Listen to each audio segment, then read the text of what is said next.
Hello, everybody. My name's Stuart Beattie. I'm head of product marketing here at Orbus Software, and I'll be asking the questions today. I'm certainly got many questions to go through on our topic of BPA versus EA, battle of the acronyms. Certainly wanting to understand more about how enterprise architects can combine their efforts with business process analysts, etc. So I'm very glad today to be joined by Phil, who will introduce himself in a second. He's going to guide us through this maze of acronyms and hopefully get us out the other side within 25 minutes or so. So before I hand over to Phil, I'd just like to highlight that we have done some more of these LinkedIn live events over the past few weeks. So please, go to Orbus Software's LinkedIn page, and you'll find under the events section things like connecting enterprise architecture to and digital transformation, how to create a minimal viable enterprise architecture, what the essentials are there, and exploring enterprise architecture and technology as a whole. So please, after this, feel free to head on over there and have a look at those different topics. Also, just some housekeeping.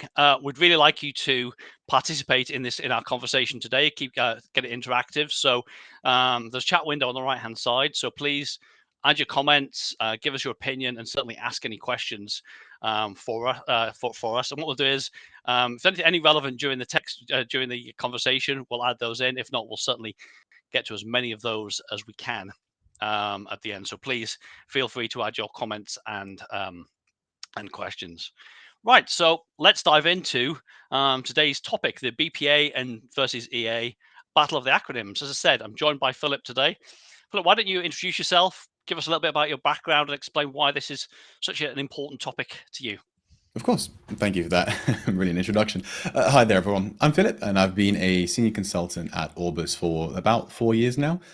In that time, I've helped maybe close to 100 different clients get started on their iServer journey, whether they have a small team, a large team, from entirely greenfield clients to those with mature enterprise architecture practices in place already. With this, I've been exposed to a great deal of kind of the standard enterprise architecture challenges, objectives, as well as the responsibilities. Now, prior to joining Orbus, I was actually an IT business analyst for 3 years, so including getting some certifications from the BCS in areas like business analysis practice, business process modeling, and requirements engineering. And this is really where the topic for this talk arose from. Now, out of all of the deployments that I've been involved in, a very small number, perhaps 15-20%, that's a complete made-up number in my mind, but roughly what I kind of feel, only 15-20% take into consideration the business architecture layer any deeper than an initial glance at their capabilities and then perhaps linking them out to their applications.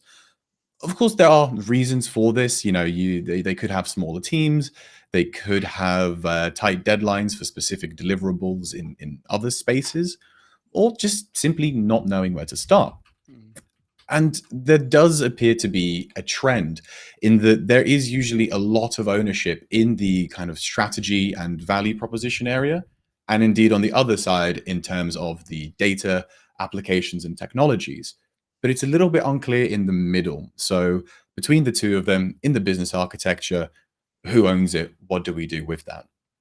Okay, right. So before we go on, can you just clarify for me what exactly do you mean by explain what business architecture actually is? Sure. Yeah, so what we can do is use the definition of business architecture from the OMG, or the Object Management Group.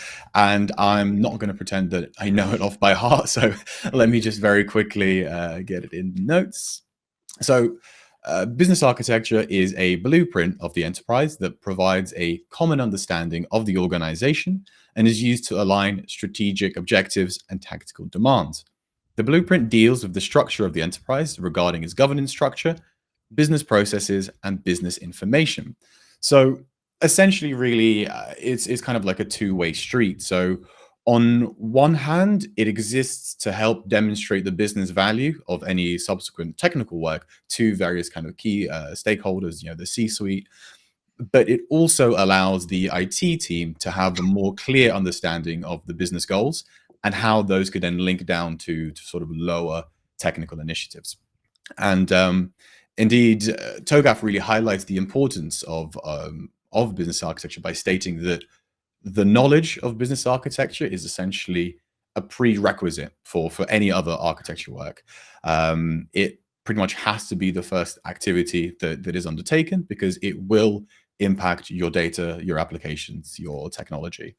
And if it does, then you have a lack of cohesion, you have a lack of understanding the nuances of your enterprise, but as well, kind of as we briefly mentioned there, you have the gap between the business and the IT teams, which could then lead to a misalignment of your strategic priorities and the IT budgets. So obviously not ideal.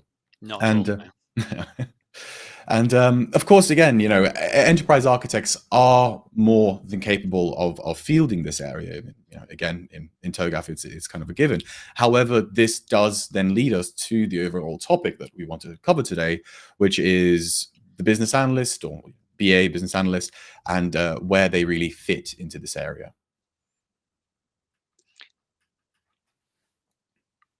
Okay, so that's pretty straightforward, I think, isn't it? Yeah, not convinced actually. Okay.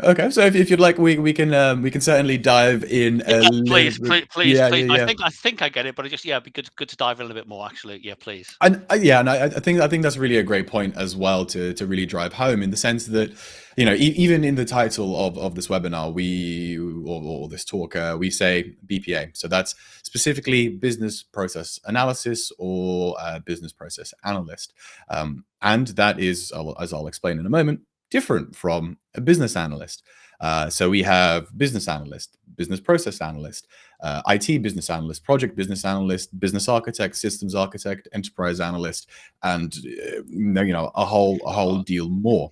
All right. Okay. So that's pretty straightforward then. Okay. Thanks. Yeah. Okay. So so to try and clear up some of that confusion, I think let's talk about, first of all, exactly what a business analyst does, and then we can compare that to enterprise architects in a hopefully familiar structure that is TOGAF, because that is one of the frameworks that is rather good at bringing together various methodologies and disciplines to kind of try and paint that more holistic picture.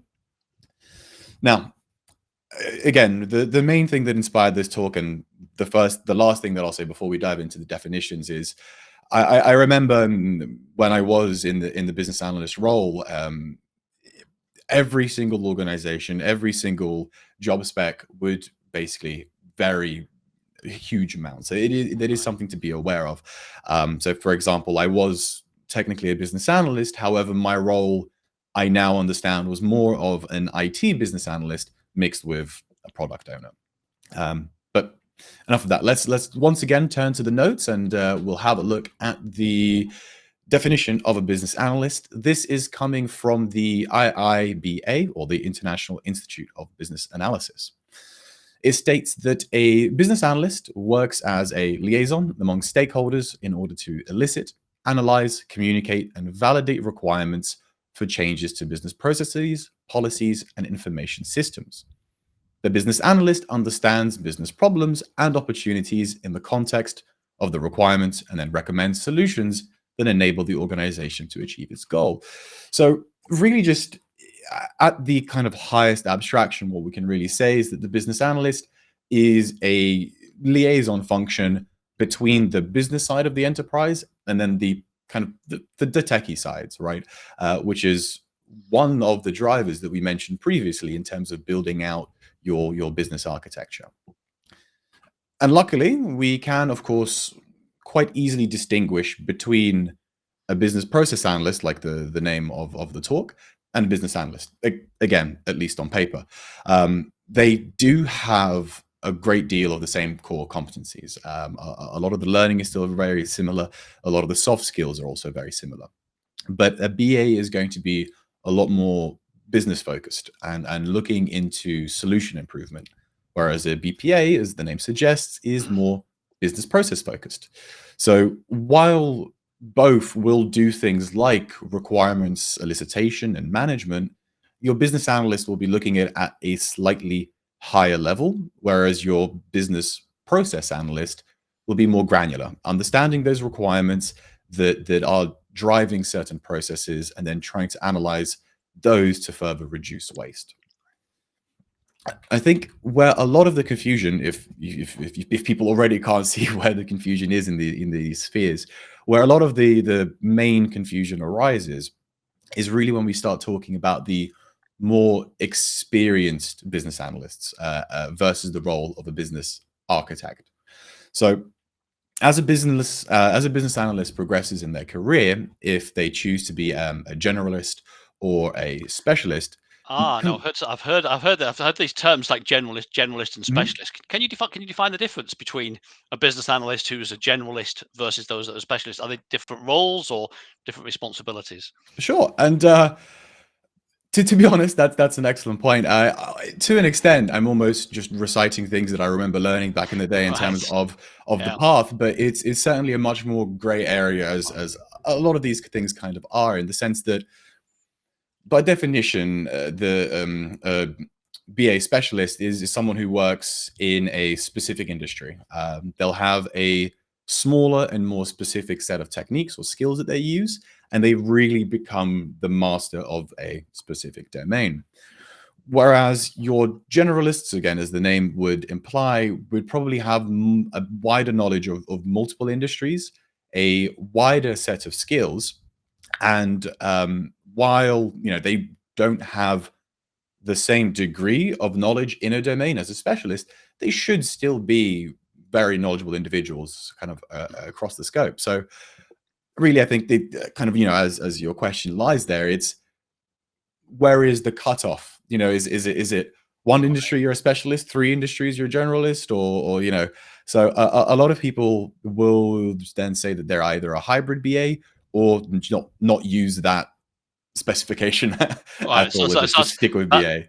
So that's potentially where the confusion comes in. That how you say there's a lot of crossover between them. That's so there's not it's not as clear cut as not as clear cut as it could be. Right. Got it. Thank you. Yeah. Exactly, no problem. So yeah, so going back to that, so as a kind of a business analyst progresses in their career, they're more likely to go to a higher and more conceptual level of business analysis. So Right. to begin with, their engagements would pretty much be in the requirements definition and management, specifically within the software development lifecycle area. So modeling things like the data, the processes, the requirements, and the like. For example, to implement maybe like a HR system. So, still almost a full solution, but a more small scope, really. And as they progress in that role, they can become what's called a strategic analyst or an enterprise analyst. And again, sometimes people don't use those definitions, but that's where the responsibilities kind of evolve into. So yeah, technically it's a separate role, but it does get to get lumped in with those, specifically because BAs can have, certainly can have valuable advice to provide in that more conceptual space. And with that, then that brings us to the kind of final role that we'll be discussing today, and that's the business architect. So this is a specific role that looks more at the bigger picture. It's focusing on the strategic level more than the project level. It considers the whole business, value streams, and the like. And typically, they have a better and a more holistic end-to-end understanding of the business. So then these people that are listening might be trying to pick up a few things. There is that the responsibilities of a business architect are much more close in nature to an enterprise architect or an enterprise analyst rather than a textbook's business analyst. And I think an easy way to kind of put these things, I guess, together, looking at the business architecture space that we touched upon earlier from TOGAF, is that your business architect would very much be at the top of that space. They will be looking at connecting and helping drive the strategy to the business sort of deliverables and concepts. Whereas your business analyst would then take those and then feed that down into the next layer. So the applications, the technologies. So they both sit in the business architecture. There's definitely overlap, but then kind of the directions they go are rather separate. And I guess, yeah, I guess one of the sort of final things to really highlight that is both are necessary in a large organization. They play different roles. And the best way you can kind of sum this up is that, or I think so. I mean, I made this up, so I'm probably a little bit biased, but without a strong and well-communicated strategy, your most excellent and most efficient tactical deliveries will be inefficient because they're not delivering the right things. And likewise, without excellent tactical delivery, then a strategy can never really be realized. So you do need both sides. Right, I've tried to do an analogy before with this, like a car. So a car with an excellent engine but flat tires isn't going to go anywhere. That's Similarly, it's brilliant tires, exactly. brilliant tires, and a rubbish engine or broken engine isn't going to go anywhere. So that's kind of extending your analogy out. But that's great. That's really interesting, actually. But bringing it back to I guess TOGAF and EA, how do the roles fit into the overall framework? Sure. And I think, this is a huge topic with different ideas, approaches, and deliverables. But we can certainly try and talk about it at a high level. I mean, most of this talk is high level because this is a huge field to really fit in everywhere. But Yeah. I think it's important to get the conversation running. So let's try and glue some of the things together that we've talked about. And, we'll try and talk about it in the sphere of TOGAF because, again, as mentioned, that's pretty good at bringing those things together. We'll start off with the very heart of the TOGAF architecture development method, and that is requirements management. So it's not a phase in itself. Rather, it is constantly something that is constantly being referred to and adjusted as other phases go through their paces. So really the requirements management circle is a process. It's a dynamic process that helps manage your requirements and changes to them as they are being fed in and out of the relevant ADM phases. So for example, let's say that we've identified a specific technology as part of our requirements during the technology architecture phase. Although that's not a great example of a requirement, as we'll see in a moment. Yeah. But it's possible that after further analysis, a security flaw is identified. This then needs to be fed back into the requirement, and then this could change the approach of not only the technology architecture phase, but then the migration and implementation phases. And I think we have a few statistics here. Yeah, so there was a 2015 study that found that, in fact, 60 to 80% of various project failures can be attributed to poor requirements gathering, analysis, and management. And likewise, it then goes on to say that 25 to 40% of all spending on projects is a result of rework. Now, they don't fully say that that's fully to blame the poor requirements, but it certainly plays a part in it. And this is an area, a clear area where business analysis or business analysis techniques can be critical for success. Although most BAs will operate at a slightly more granular kind of operational tactical level rather than enterprise architecture, they do have a wealth of elicitation techniques that can help uncover and clarify these requirements. A lot of these are really just soft skills that can be learned by enterprise architects. Just efficient brainstorming, stakeholder analysis. It really goes from on paper quite simple things to more detailed things, but it largely boils down to just asking the right people the right questions, and then ensuring that what you've obtained is a fitting of a good requirement. And we have a list here because, of course, everybody loves a good list that they can nice and easily follow. So in terms of a requirement being good, it has to be unambiguous. No random acronyms or lingo. So the title of this talk would be an absolute no-go. Um, Absolutely. Yep. it has to be testable. So we need to verify if a requirement has been met down the line. Otherwise, it doesn't really have any value that we can check if it's been met. It's got to be clear. A requirement has to be concise, terse, simple, and precise. And I always kind of chuckle because the specification uses 4 different words to essentially say the same thing in regards to being concise. But it's it has to be correct. This one's a little bit more tricky really to define, but if your requirement states a fact, it has to be correct. So potentially a slightly poor example would be to say, we need to ensure that the attacks that we receive is this number, right, or this percentage. Yes, that could be a valid thing to aim for, but different organizational units, maybe you have different offices in different parts around the globe, that number is going to change. So that is then not a correct requirement. Right. Mm-hmm. It's got to be understandable. So that previous requirement, probably not a good one either. But yeah, it's just got to be understood by everyone. It's got to be feasible. So again, it's got to be possible to be met. It's great to have this idea in terms of future and ideal states, but when you're looking at the requirement level, it has to be realistic. So potentially break up those bigger unachievable things and try and have those a little bit smaller.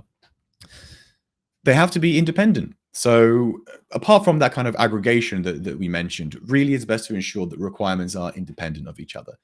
So that, in order to achieve something over here, you don't have to, you're not limited by having to achieve this thing first.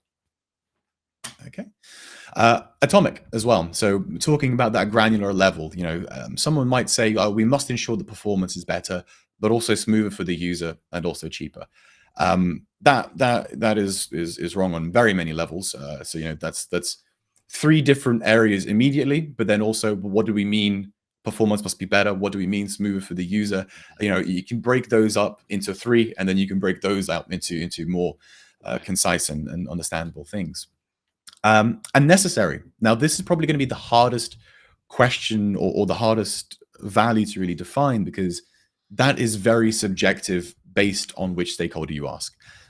You ask one person what's necessary for the business, they'll say something. You ask another one, they'll say something else. So that's probably the most difficult, but also probably one of the most important points to ensure in your requirements. And finally, a last one, promise, going back to why, we need to use a specific technology, why that was a bad requirement is requirements should be implementation free.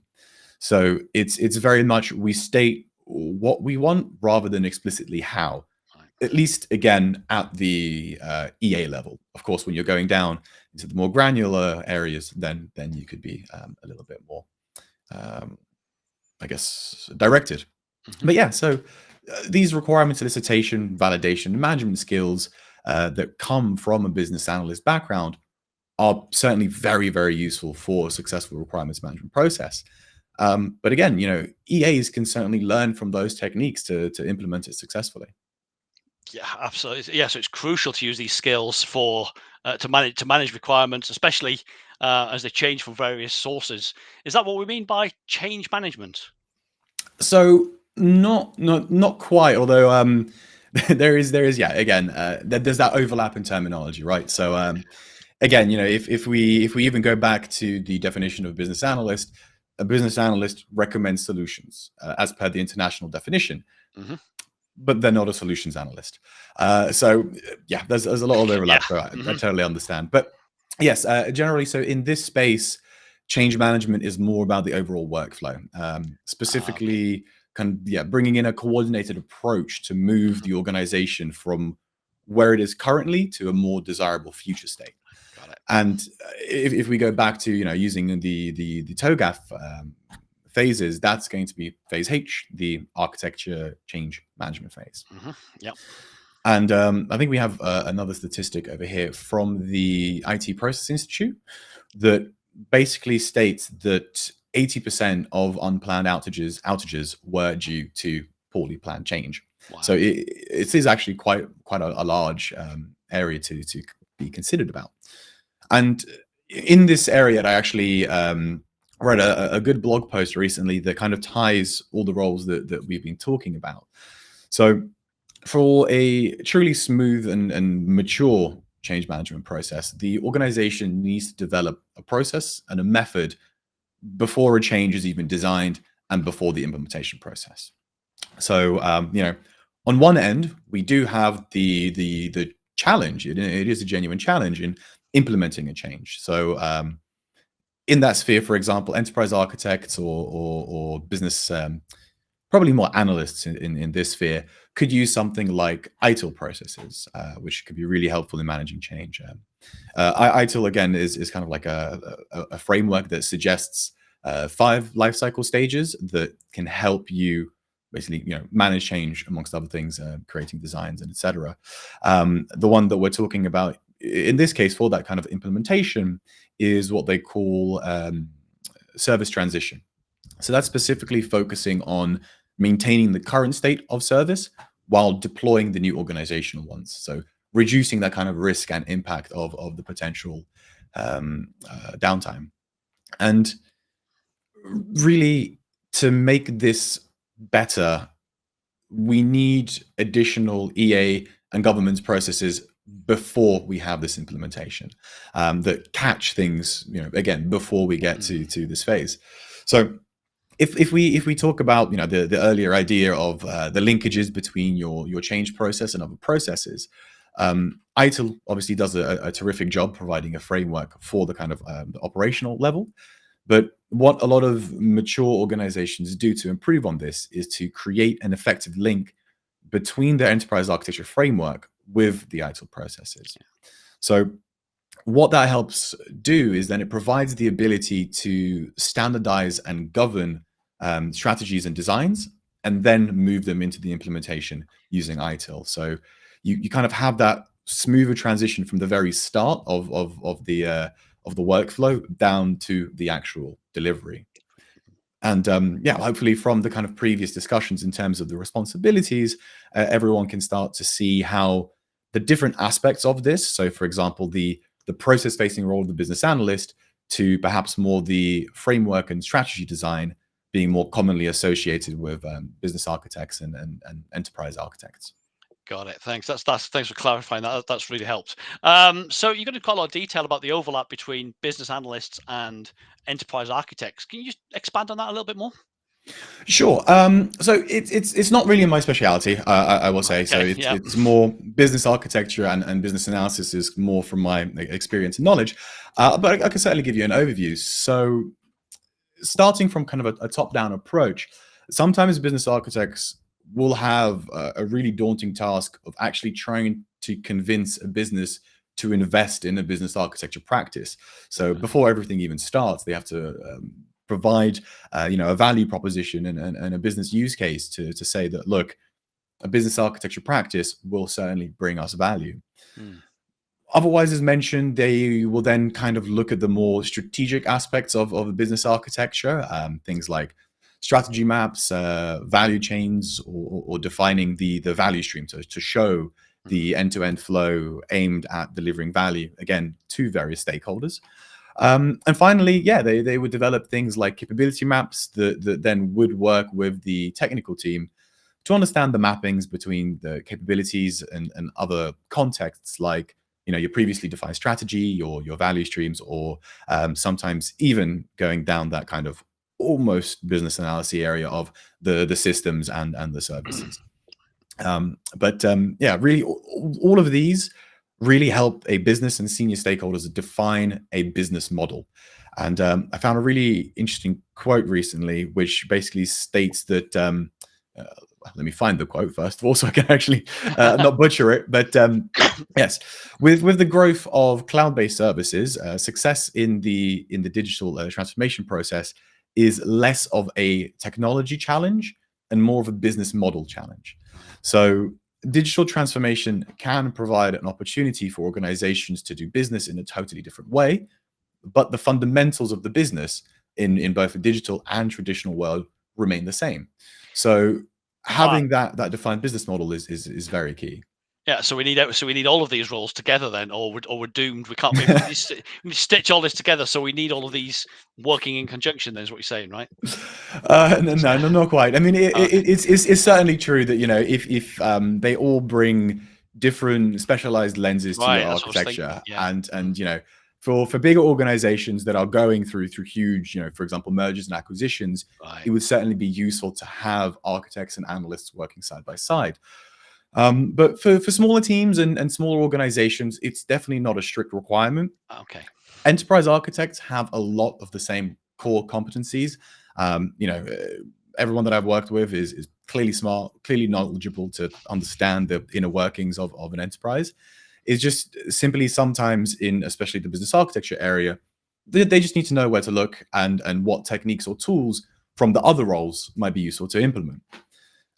So, for example, we've discussed how some of the things that can be worked on or adapted, rather, not even worked on, just adopted, is requirements management, communication with the business and the tech, and tying that to your stakeholder analysis. So, for example, in the sense of requirements, I would always recommend trying out a few of the requirements elicitations and management techniques, borrowed from a business analyst handbook. And there are a few, but obviously a few like Babok are a lot more industry standard than just the ones you find online. But understanding why requirements are requirements and being able to record them in the clear, concise ways that we talked about previously.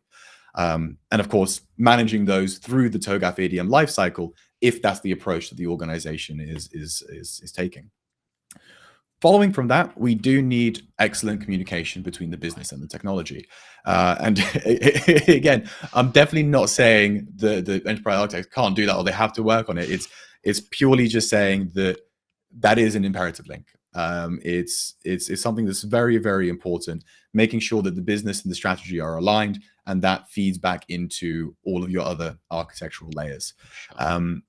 Being able to manage this again helps both sides of the business, in the sense that technical teams are not going to be blindsided by entirely different projects or ideas coming in, and on the other side, your senior management are going to be comfortable and confident that the lower level processes and projects that are carrying out are going to be aligned with the strategy. Mm. And just as some final notes here, I appreciate that those kind of areas and techniques could be quite familiar to some, but they could also be vastly outside the scope of Right. other people's day-to-day responsibilities. And what I just like to always kind of frame these in is that, like any framework, like any methodology, agile, TOGAF, a business really needs to understand the principles behind it, Yep. see how they can use them, and only then adopt them as they see fit. Because unfortunately, one size fits all approaches don't work. Industries are different, businesses compositions are different, and the trick is knowing which bits to use, which of course is easier said than done. Absolutely. but Yeah. but yeah, so I mean, just again, just to reiterate, really, from my perspective here, like, because I know we are a little bit over already. Everything mentioned today has been rather high level from my perspective, because again, I just really want to get this conversation going in people's minds. And there's obviously many more resources out there that go into much greater detail. And if you found something interesting from today, then I certainly really encourage you to dive in further and see if any of the things are right for you and your organization. That's been really good. Thanks, Philip. That's been fantastic, and you certainly have started the conversation. We've got a few good questions coming in, so I've certainly learned a lot. The difference between business analysts and the generalists and specialists. I've scribbled a whole load of notes here. Business architects looking at the big picture and how they relate to, work with, or duplicated over the how they tie in to each other. So let's have a look at the some of these questions that have actually started. So one from William here. Any guidance on how to link business processes to the technology layer and architecture? Sure. No, that's a great question. Thank you. Obviously, as every answer over here is going to go, it depends. But Yeah. I mean, the first thing is that if your business can do it, you will need some sort of tool, right, to be able to, at the very least, capture and have these, as you kind of mentioned, these connections and the relationships between everything. Um, Without that, and luckily there's definitely been a shift in the last 10 years or so, but beforehand you'd have random drawings, random Excels full of information that people have spent hours and days and weeks capturing, and then you lose it. So having a tool to capture everything is certainly very beneficial. And what you would then do is, again, a number of probably of modeling techniques, depending on the composition of your business. So if you have a BPA or a business process analyst on your team, then obviously that is very much going to be in their wheelhouse. You'll be able to meet up with stakeholders, go through documentation, and record that process to a very detailed degree, linking that to various applications and various technologies. There are a few best practices around it, but again, you can just find that online. But definitely, if a business process analyst is available, that's very much in their wheelhouse.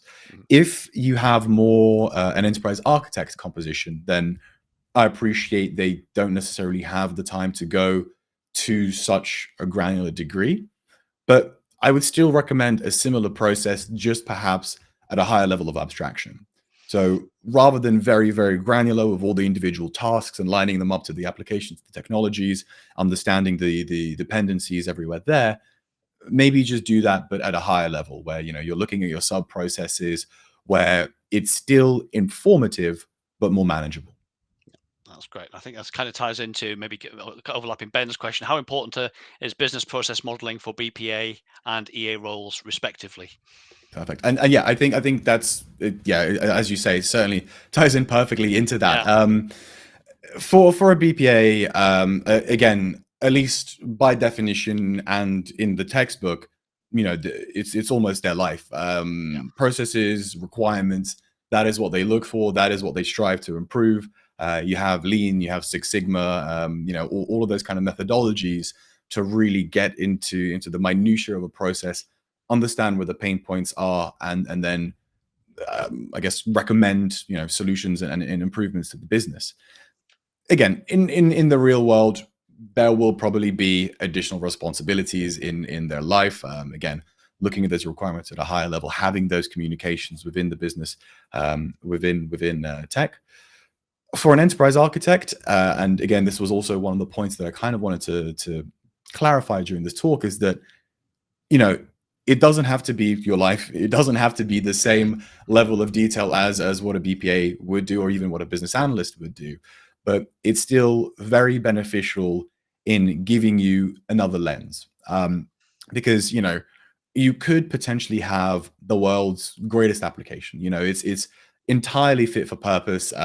Everyone loves it, but it's not performing well, or you're not getting quite the value that you thought that it would bring the business. That could be, and I'm not necessarily saying it is, but that could be tied into your processes. It could be the fact that different departments are using it incorrectly and then are trying to remediate all these issues, and etc. So I would say that at the very least, at a high level, enterprise architects definitely should be looking at processes and seeing how that connects to the rest of the architecture. that's great. Thank you. And final one, short time, just very quickly. How can Agile fit into enterprise architecture, into an enterprise architecture framework? Sure. So again, as kind of mentioned over there, previously, it's um, you do have to be careful with it. And I will preface this as well, but I'm not an expert in terms of agile architecture. I've worked with agile teams before in the business analyst sphere, but I haven't personally been involved with agile in EA. But I do know that there are, again, a number of frameworks that you can reuse, and I think you're probably noticing that there is a common theme throughout this. In enterprise architecture, but also business architecture, in that reuse where you can, but obviously with certain caution and with thinking and discussions beforehand. But yeah, so there are certain frameworks like the SAFe, or the Scaled Agile framework out there, which is basically a knowledge base of your integrated principles, practices, and competencies for business agility. If you're using Lean, Agile, DevOps, whatever. So that would certainly be a candidate for a cross-functional team, as there are many things in SAFe, like test-driven development, enabling or shifting organizational processes to enable a more continuous learning culture.